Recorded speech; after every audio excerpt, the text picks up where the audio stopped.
Started there. So thank you, very good afternoon, welcome, and thank you all for joining another Advertising Matters Views from the Frontline. We do these fortnightly now, and our last one, which was July the 1st with Una Herlihy and indeed Geraldine O'Leary, you asked for more advertisers. So we have two of the best here with us today. It's advertisers on whom we all depend, and we shouldn't really forget that. You've also said agencies as well, so if there's any agency people out there, I'm not pointing at Lee McDonald particularly, but any agency people out there who'd like to come on and share their views, you'd be more than welcome. Just let us know. We've Lisa Browne, Electricity Ireland, and indeed Fiona Curtin, who's the Global Planning and Comms Director at Irish Jameson, Irish Distillers, both former clients of ours at one stage at McConnell's. So more advertisers and more to come. I would also like to say at this stage that we're running a big day-long, huge marketing Zoom called Better Marketing Conference, and it's on September the 9th. The early bird will be priced at 85 quid. So just put that in your diary and we'll be in touch about that soon. Sponsorship is available, and if you're interested in participation in any shape or form, do let us know if you're interested in that. We will plough on happily every week, and thanks very much to those who particularly join every week, because there is a hardcore of people and we're grateful to you. Let me first just rattle through some housekeeping. The regulars can fall asleep for 2 minutes. I'm always asked this. No, we do record it, but we only record the people that you see on screen. We can't see, we can't hear, and we can't record you. So you're not recorded. If you want to see a recording, and they do extremely well, in fact, more people watch the recording than attend the event, and we post it on YouTube and we post it on LinkedIn. So if you follow me on LinkedIn, you'll see it there later this afternoon. So we can't see you. You can relax, watch, listen, and hopefully enjoy it and find it useful. We will poll you at the end, kind of to see what you thought. We're ready to see about who else you'd like to see on. Feedback is always good, and it's always been great. Thank you very much indeed.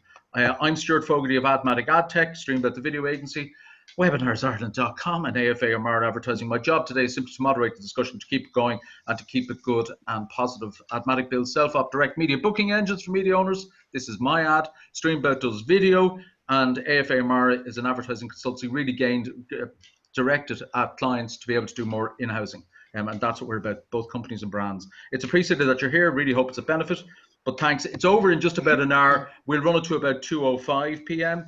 Just to allow people to come on, and we can see the clock ticking up here. You can see I'm again here in the advertising jungle in our offices, so there is no escape. About over 100 people registered, so we'll see what happens. So joining us again this week is the fab Siobhan O'Connell of Business Plus magazine and bizplus.ie, live from San Francisco this week, and John McGee of IMJ Adworld, who have supported these sessions from the start. They wouldn't happen without the support of John McGee and IMJ and Business Plus. John, or Jack to his friends, is the CEO of Irish Marketing Journal, also the fab Adworld.ie, which I'm sick saying it, but the ad business does seek it out every Friday. So if you're not on it, you should register. And of course, he writes for the Sindo, the Sunday Independent. He writes a marketing column every Sunday. So he's a man of advertising royalty, I think is the expression. So Jack and Siobhan will contribute as we go. Three ladies and 2 blokes. So that shows you how the marketing world has changed.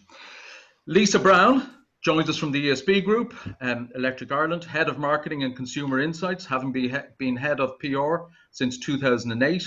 Regrettably, with a degree from UCC, so clearly didn't have enough points to get into UCD, I would think.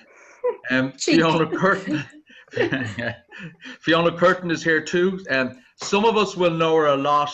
I certainly know her from her AIB days. You'll obviously know her from her Heineken days, her C&C days, and now she's Global Planning and Communications Director at Jameson with Pernod, Ricard. A former president of the Association of Advertisers in Ireland, the AAI. So a nod there to Barry Dooley, who we had on recently. So both are very welcome indeed, and thank you for joining us. So we'll start with Lisa. Lisa, how are things going on at ESB during the lockdown? How have you all survived? Yeah, hi everybody. I guess for ESB, the same as everybody else, it's been quite a challenging 4 months, right? As all our workforce, over 7,500 people, looked at different ways of working on site and stations and obviously at home, right? But I think we're really proud, I suppose, is what we delivered for our customers and the communities in which we work and operate in, and how we responded during the COVID period.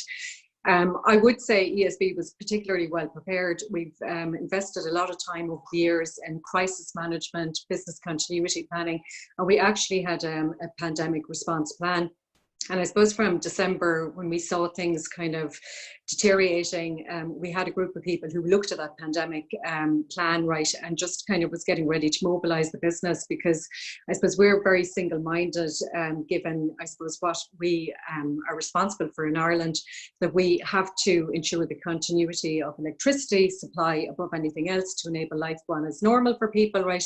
And then I suppose in terms of our retail businesses, to make sure that we have a functioning retail electricity market in as much as normal as that can be in kind of more challenging conditions, right? So I suppose in March, with the suddenness of the lockdown in the end, right, we had to very quickly mobilise all our people to work differently. And I suppose for that, largely it was people working from home. We worked very well with all our IT people to make sure people that had the right technology to enable them to do their jobs virtually, right? And I suppose we worked very hard with our staff in terms of making sure that we looked at kind of 3 R's, that people would be resilient in terms of adapting to this new norm, in terms of like their personal and professional lives and how they were going to manage that. We looked at, I suppose, relationships in terms of how we would keep people connected. And I suppose one of the things we're very proud of during that time is our communications internally was superb in terms of sharing with staff, like what the challenges were for the business, what we were trying to do for our customers, and then how they were feeling and how coping with it with a very, very tough time. And then the last thing is just, I suppose, on the technology, like our IT people were brilliant given the size of our company in terms of making sure that we were able to use everything like Skype, Microsoft Teams, all the different iterations so that we could work properly. I guess, like, I suppose most people are really familiar with the Electric Ireland brand. We have 1.1 million customers between residential and business. And I suppose what we did was during that time is like we looked at, I suppose, what was happening in the lives of our customers and what did they need for us as a business, right? And our strategy was to both reassure and inform them during that time.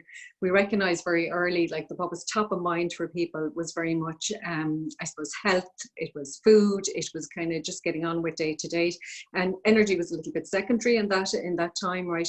So I suppose we adopted a very pragmatic approach in terms of we looked at our communication strategy. We looked at what were the initiatives that would help our customers.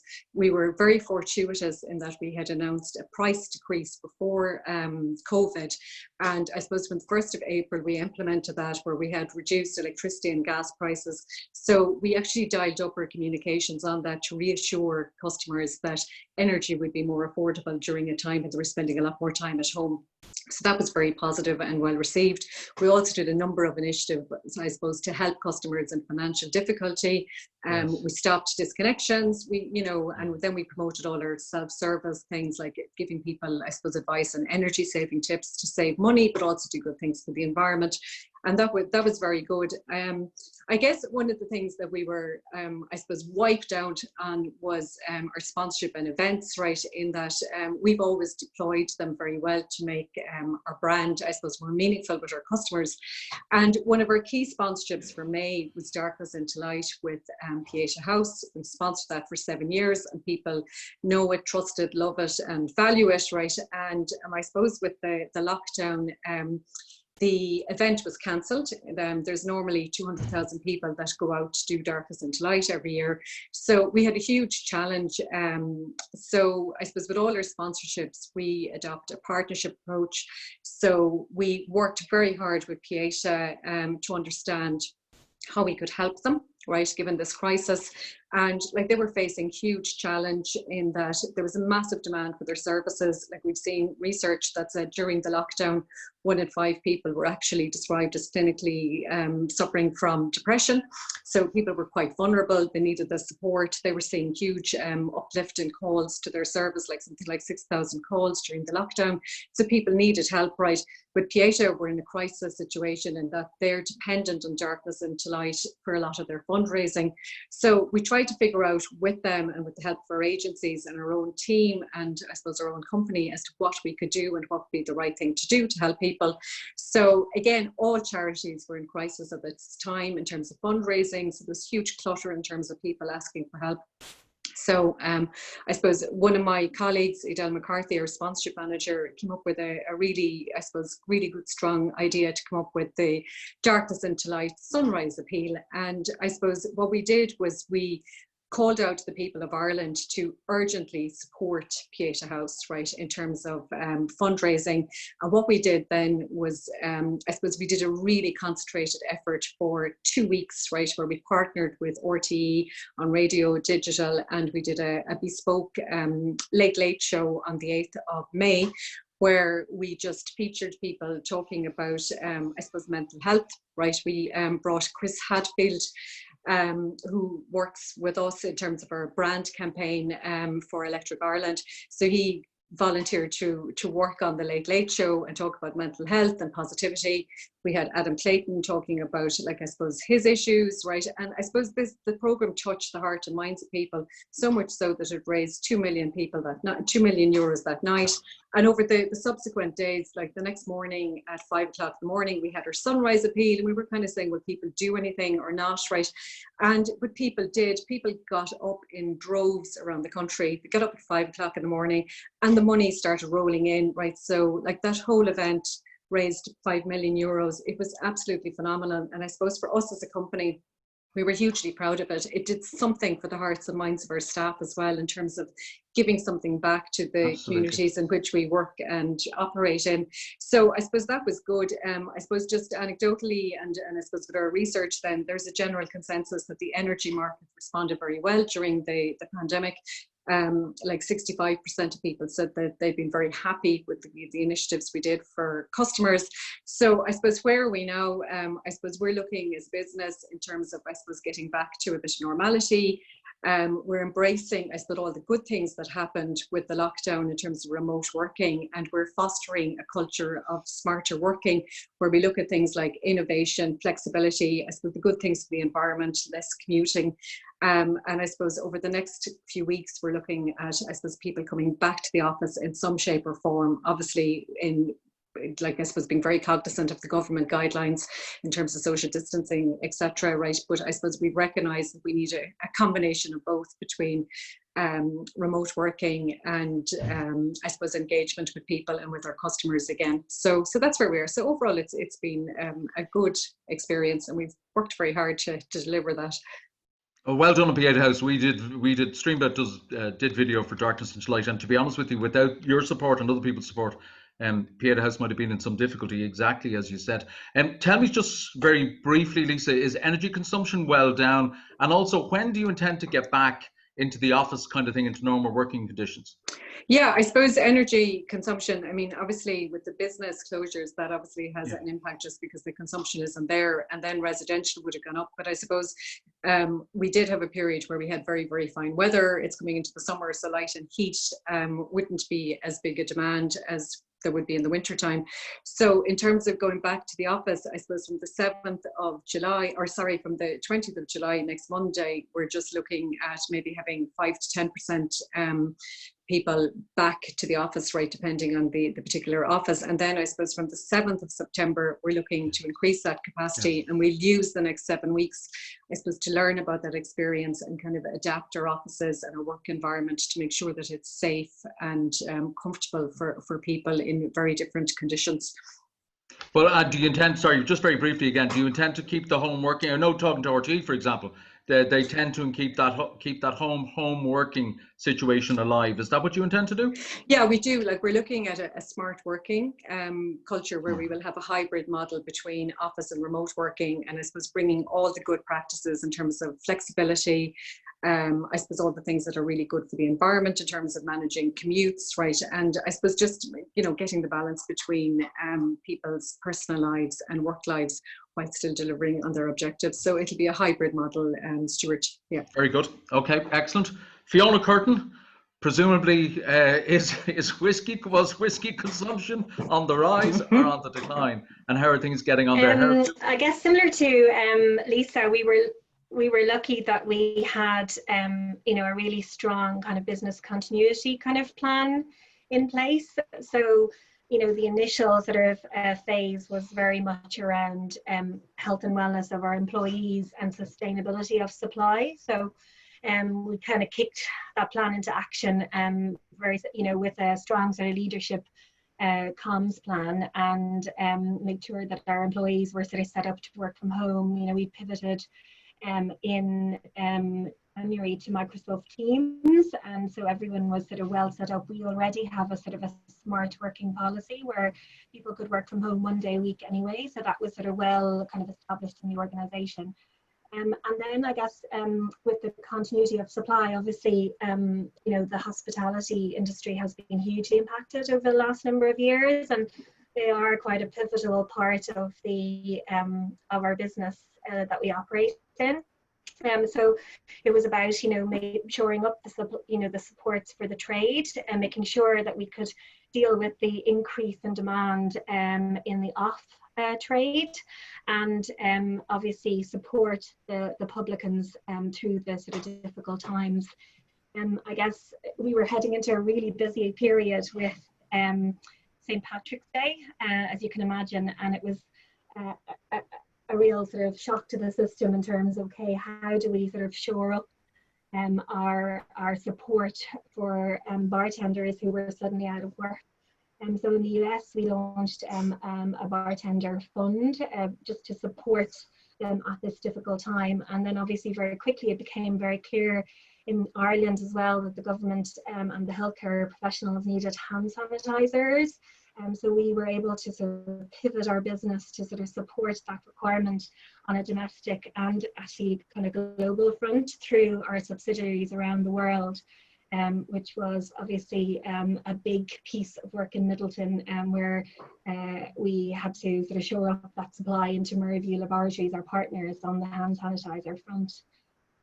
Again, I guess the piece around we talk about the consumers, our customers, and our trade partners, and that's been sort of the kind of key parameters of our sort of support program through the sort of containment phase. And I guess very quickly as well, we had to sort of pivot our content program. So finding that sort of support kind of framework to sort of manage through and keep our lads entertained at home through, I guess, what was a very different global environment. So, in Asia, some of the markets were already coming out of lockdown as we were going in, and I guess some markets are going into sort of second kind of lockdowns, as in the case of South Africa. So it's been quite a challenging kind of period, but we've been lucky as well to sort of learn from the market experiences in China and apply some of those learnings kind of globally as well, and I guess, yes, whiskey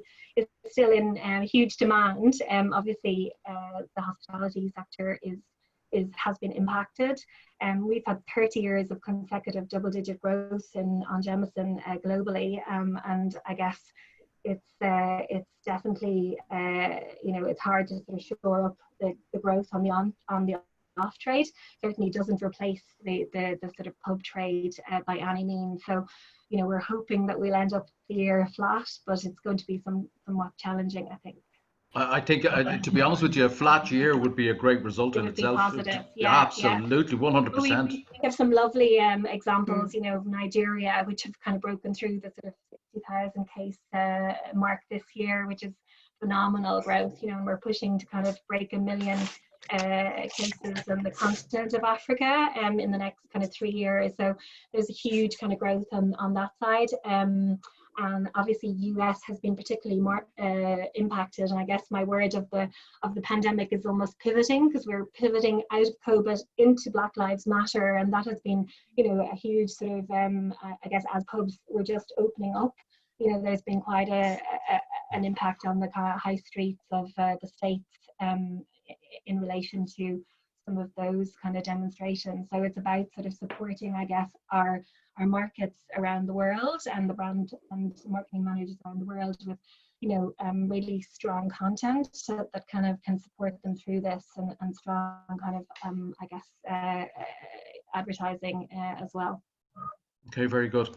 So I'd probably stick with you, Fiona, for the first question, which is really, with the return, with presumably reduced budgets, will advertising suffer badly? Or is it, in your head, it's a must-have? I know it is a kind of a But are there going to be cutbacks? Do you think budgets are going to be cut? Do you think advertising is going to suffer?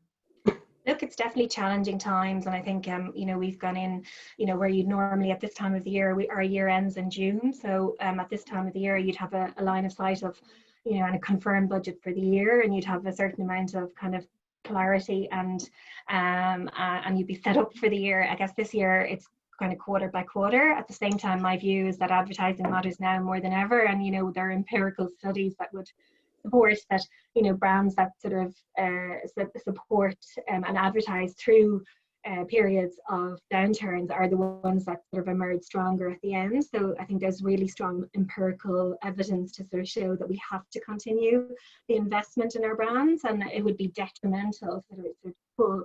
But there's no doubt that it's, you know, there is a further pressure on ROI and on, you know, a new budgeting approach, which is a bit more ZBB. So you have to sort of prove the impact upfront, which, you know, in advertising kind of terms it's challenging. But I think, you know, we've had some strong success from the investment in our brand over the years, and I think now more than ever, that longer term view of brand kind of equity building is absolutely important. So, you know, we're encouraging and working with our markets to double down on that sort of on those arguments for investment behind you know, strong ideas. So we haven't seen a cut yet. It's flat year on year in general terms, but I think we'll have to keep pitching every quarter to make sure that we retain the money.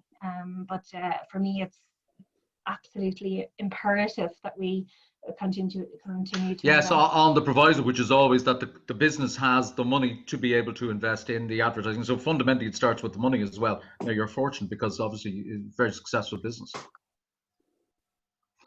Lisa, do you have a view? Will budgets be cut and returned, or? Yeah, it's quite similar to Fiona as well. I mean, like, our marketing budget has taken a cut just given the pressure of the business and all of that.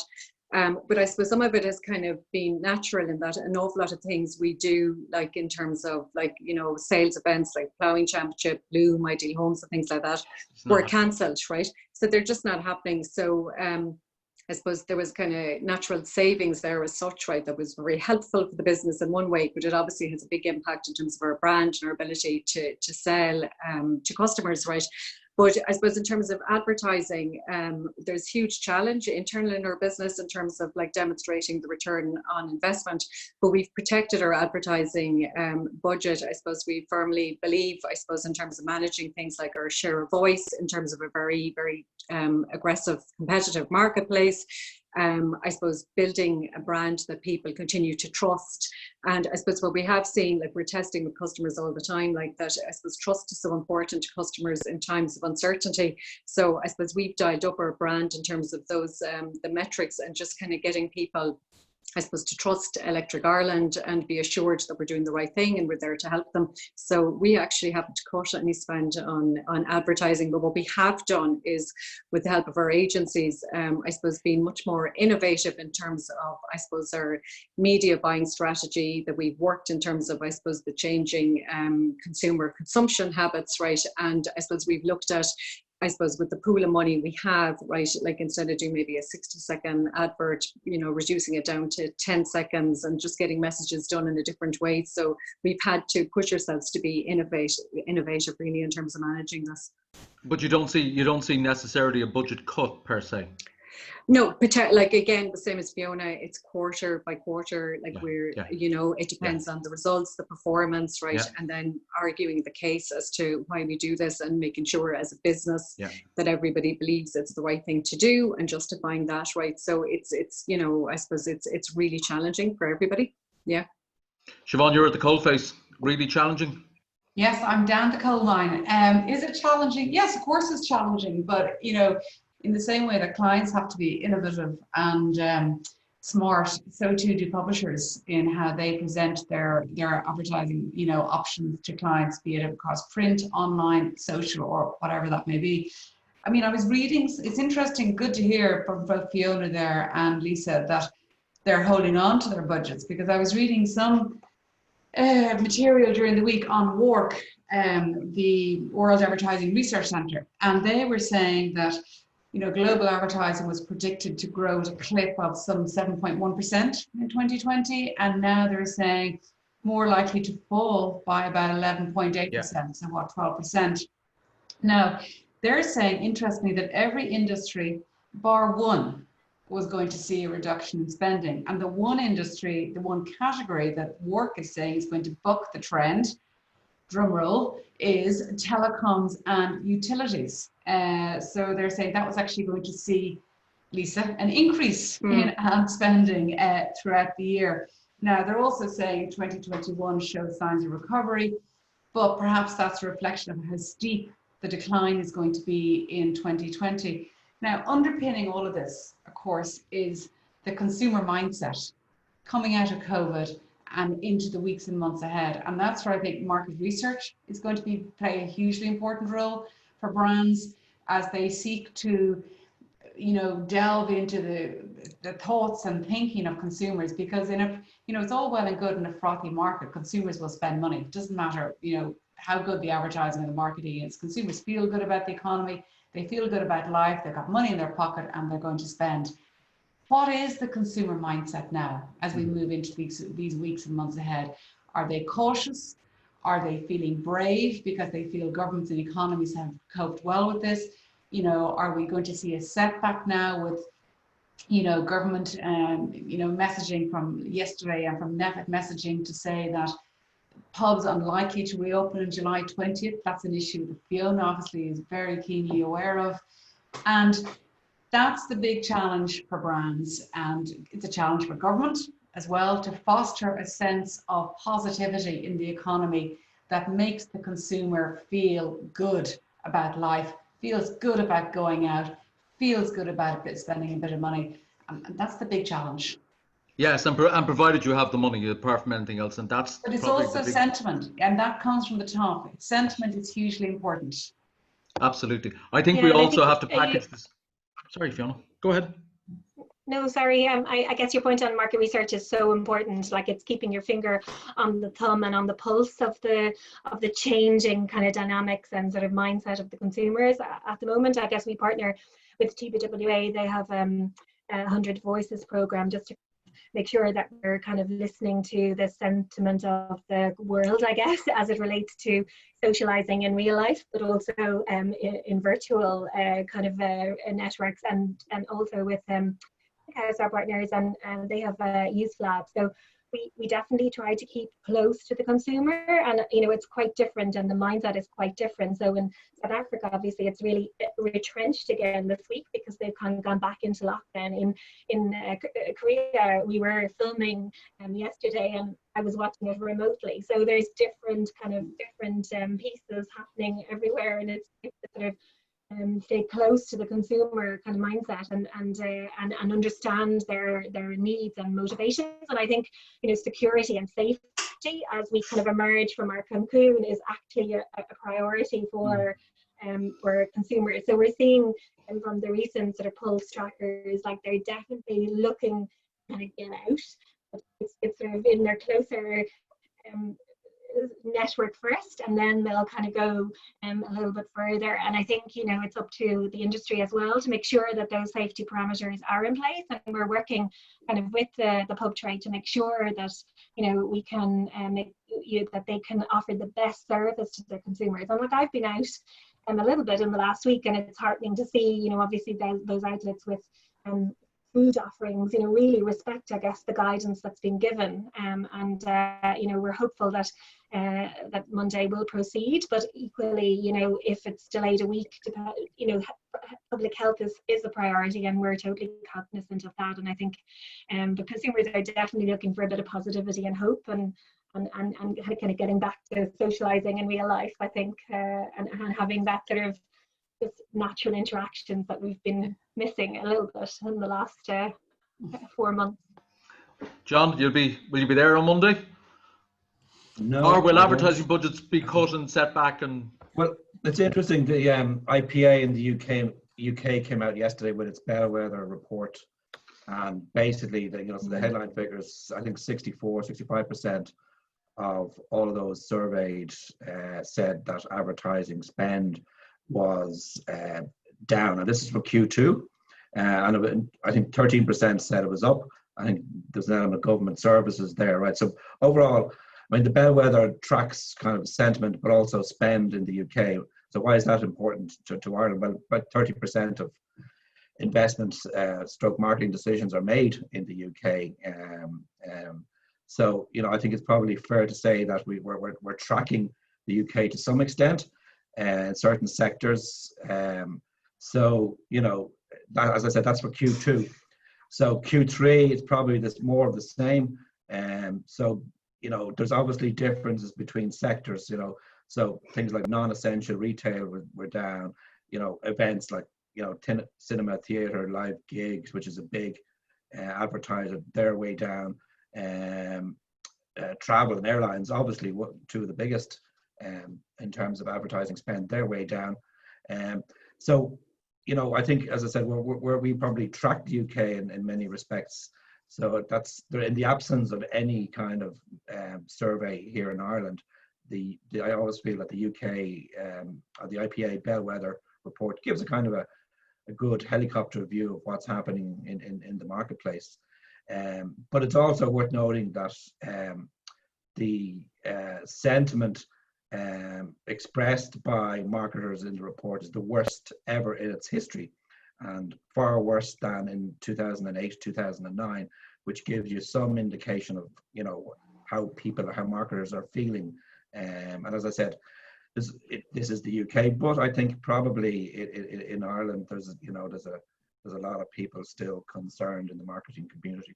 The one, I suppose, saving grace in all is one positive that came out of this was that they're all expecting a swift rebound in to 2021, which was interesting because I think a lot of them were just clinging on. They'd effectively written off the first 3 quarters of 2020 and hoping and praying and keeping fingers crossed that the last quarter of the year will bring some sort of positivity.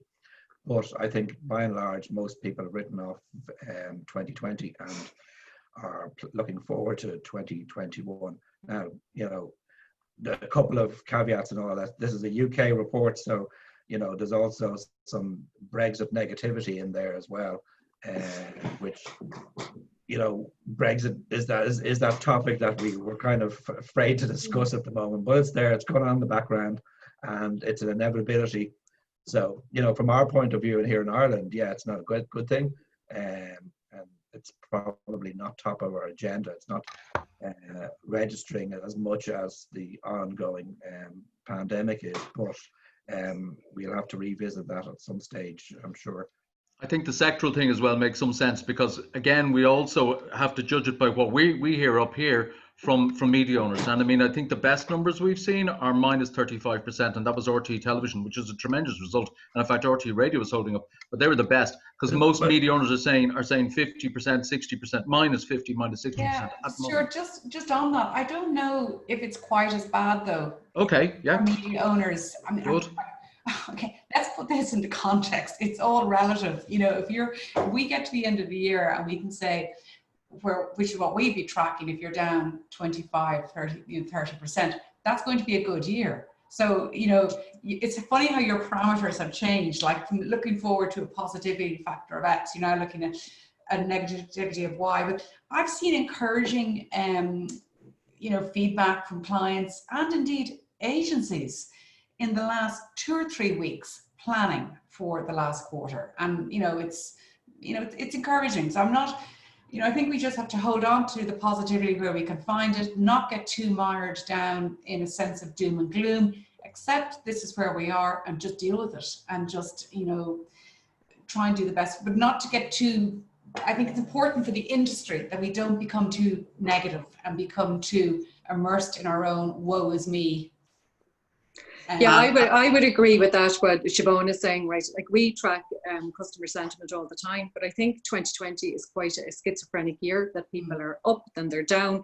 But I do think there's a responsibility for us as marketeers to create a bit more positivity and be hopeful for the future, and I suppose guide people, because people just want a bit of help and assurance through this, I suppose, very uncertain period.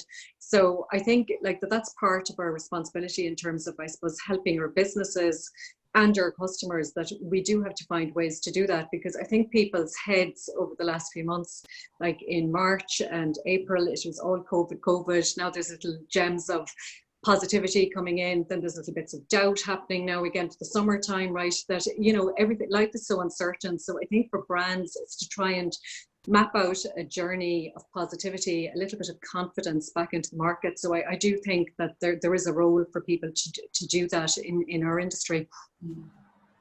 Yeah, okay. Same with ours. I guess we would generally be a little bit quieter kind of through the summer in terms of advertising spend. That would just be our natural kind of cadence in a year. But like, we definitely, you know, will have a lot of hope for the kind of Q4.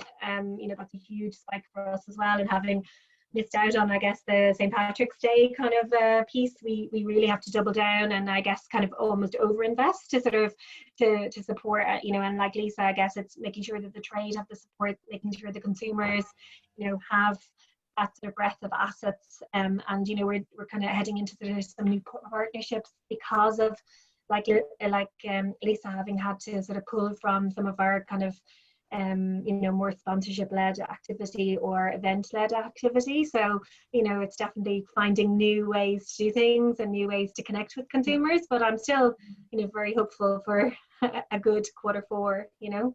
Yeah. And Fiona, as part of those new ways, which is the second question, do you see a change in the dynamics of the advertising market, and particularly agencies, the marketplace, as media budgets soften? Are you seeing a growth in in-housing, that kind of thing?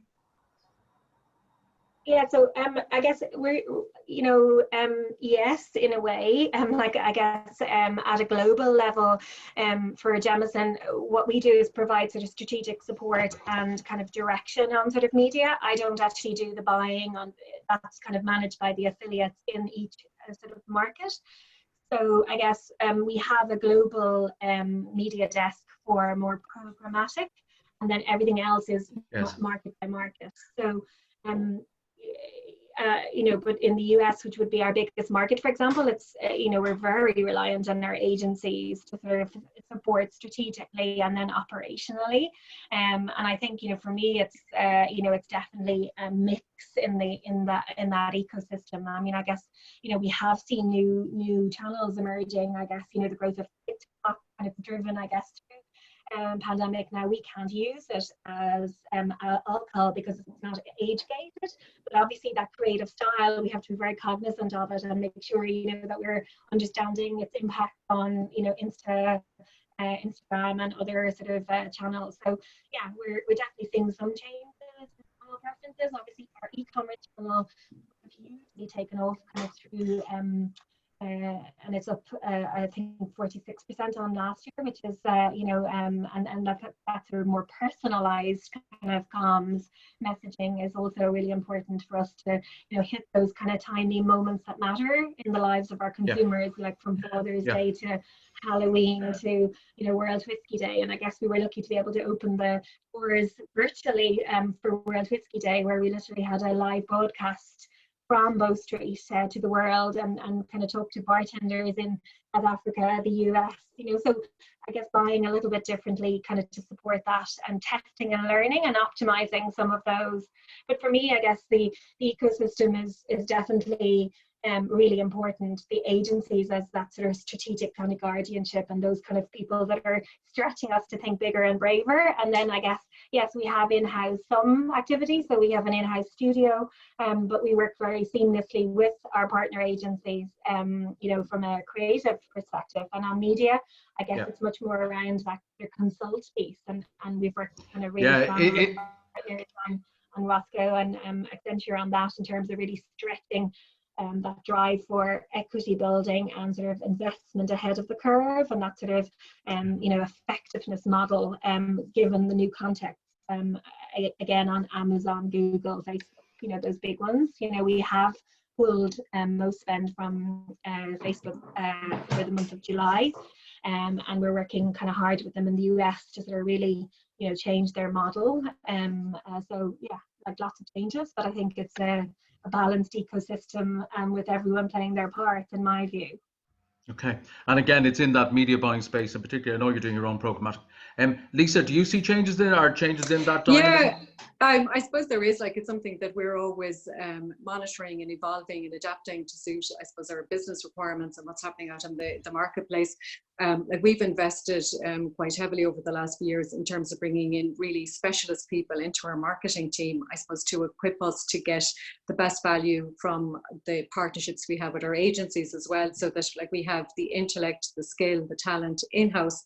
And then we work with our agencies, so they bring all the added value, they push us, they challenge us, they bring different dimensions, right? So it's very much a partnership approach, right? But I suppose the thing that we're absolutely cognizant of is like measuring marketing effectiveness all the time, right? So I suppose it's looking at things of affordability, what is the return on investment, what is the speed of response, what are the things we can do smarter, better in-house, but where do we need our valued partners that have the expertise in terms of media buying, creative, digital skills and all of that, right? So I suppose it's something that's always evolving, Stuart, but we're very cognizant of watching all the trends on that, but we try as much as possible to have a full partnership approach and just make sure that we're investing money and time wisely. Yeah.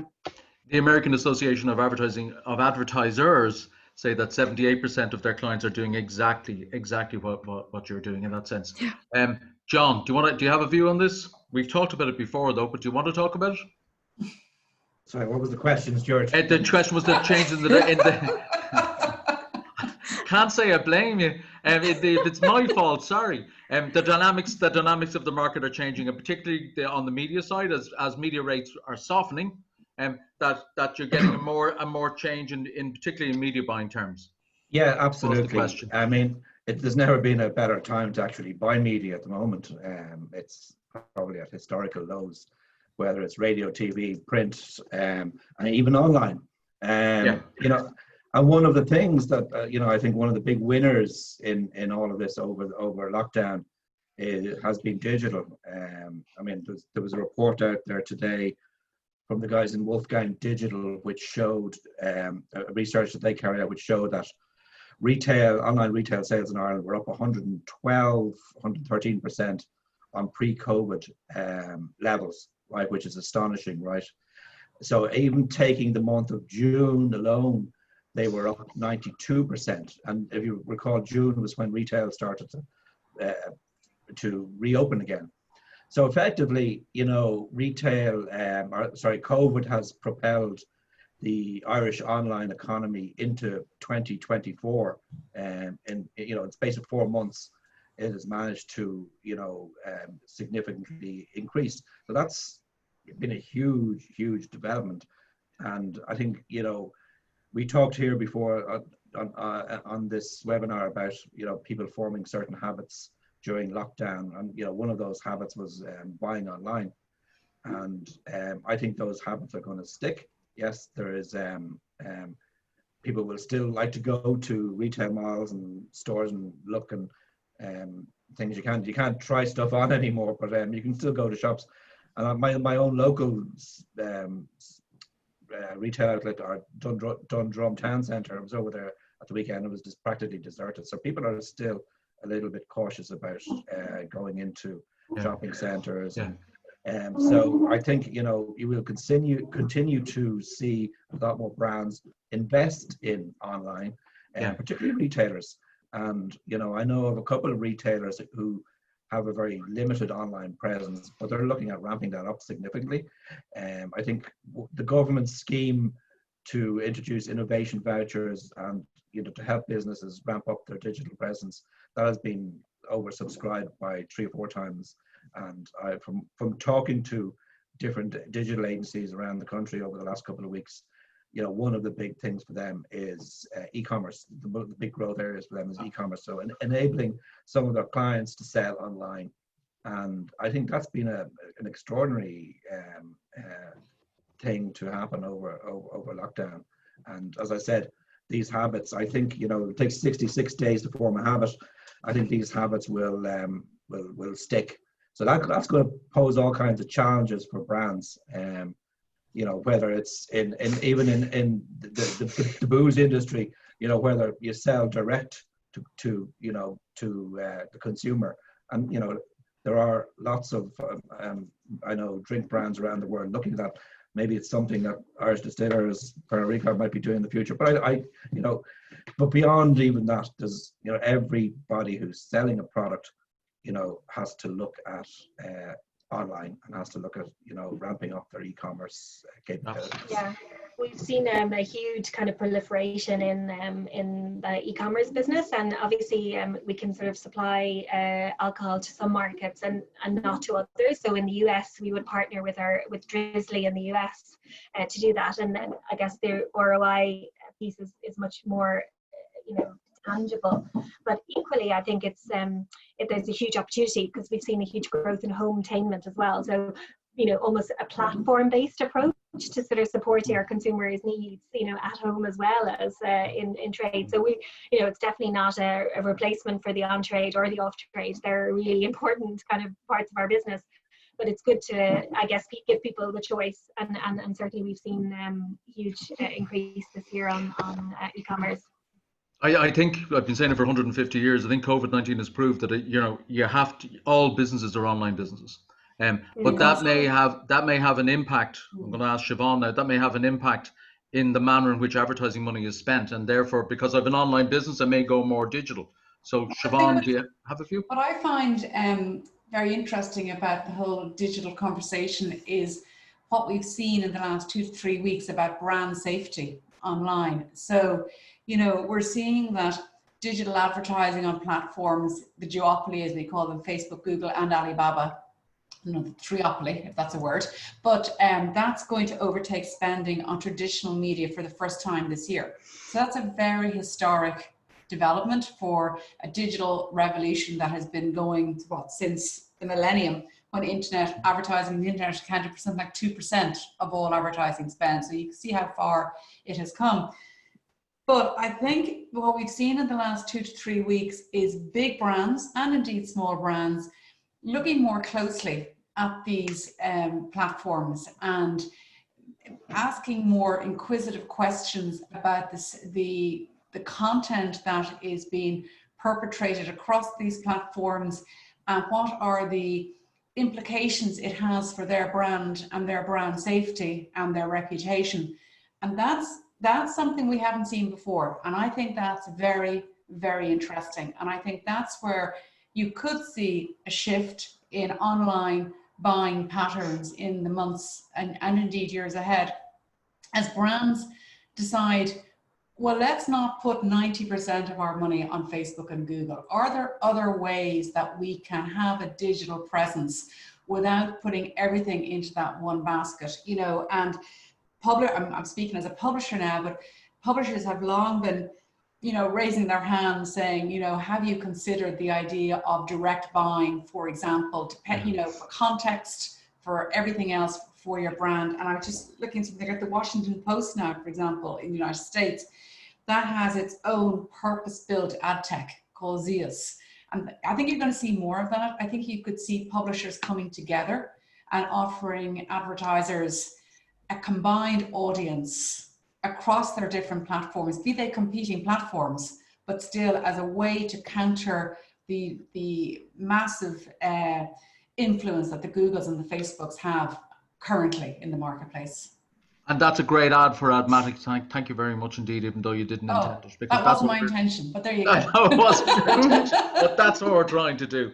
And obviously, Frank Neary of MindMap, and only reason he just texted me say I asked him because of the vaccine, of course, may change all of this, and he kind of feels confident that we may have to, that our plans may change as the vaccine is developed. And we've 7 or 8 minutes just to go. So if I can quickly do a round robin. Firstly, you may have seen the poll, and again, what they're saying is, I'd like to see more agencies on here.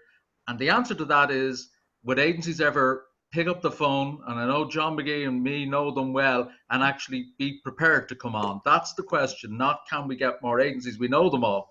But regrettably, agencies and advertisers, And they're very shy, Stuart. they are very shy. They are inward looking and all of that, and they would hate to come on and be interrogated by me. But I understand we'd actually go easy on them, Siobhan, because they're important to us too. Look, they're a huge part of the ecosystem. They're a huge part of the business. Not really. They I'm are, joking. Stuart. It's changing. They are, of course. I mean, they are, of course. But just can I quickly go around the table, and can we just have just some words of positivity and any words of wisdom about, for people out there looking in, saying, where do I go now? What do I do next? So maybe Lisa, could I start with you just for 2 minutes, if you could? Yeah, I suppose really just to reiterate, I suppose the importance of being positive and hopeful and courageous for the future, being innovative, listening to your customers, right? I suppose all of us have been through the COVID experience. Everybody has experienced quite a lot of loss, but we're all still here, right? And I suppose it's up to us now to accept our new norm and just navigate that for the best of our businesses and our customer needs. Okay, Fiona?